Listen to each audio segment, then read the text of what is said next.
ఘనంగా రాష్ట్ర గ్రంథాలయ పరిషత్ కార్యాలయం ప్రారంభం. ముఖ్య అతిథిగా పాల్గొన్న నర్సరావుపేట ఎమ్మెల్యే డాక్టర్ చదలవాడ అరవింద బాబు.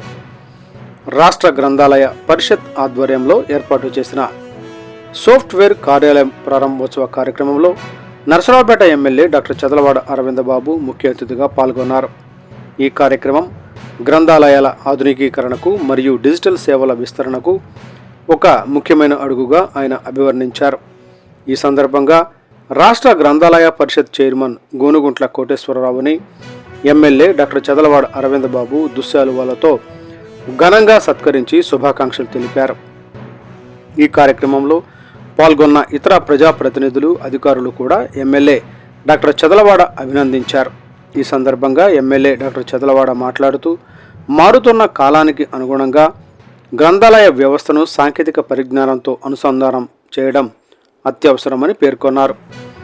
డిజిటల్ గ్రంథాలయాలు, ఆన్లైన్ సేవలు అందుబాటులోకి రావడం ద్వారా విద్యార్థులు, ఉద్యోగార్థులు, పోటీ పరీక్షలకు సిద్ధమవుతున్న యువతకు ఎంతో ఉపయోగపడుతుందని తెలిపారు.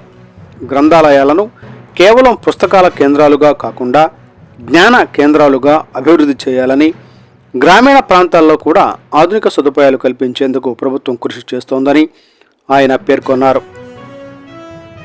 యువతలో చదువు పట్ల ఆసక్తి పెంపొందించేందుకు గ్రంథాలయాల పాత్ర ఎంతో కీలకమని అన్నారు. ఈ కార్యక్రమంలో గ్రంథాలయ శాఖ అధికారులు, సిబ్బంది, ప్రజాప్రతినిధులు, విద్యార్థులు మరియు పలువురు ప్రముఖులు పాల్గొన్నారు. ఈ కార్యక్రమాన్ని విజయవంతంగా నిర్వహించిన రాష్ట్ర గ్రంథాలయ పరిషత్ చైర్మన్ మరియు అధికారులను ఎమ్మెల్యే డాక్టర్ చదల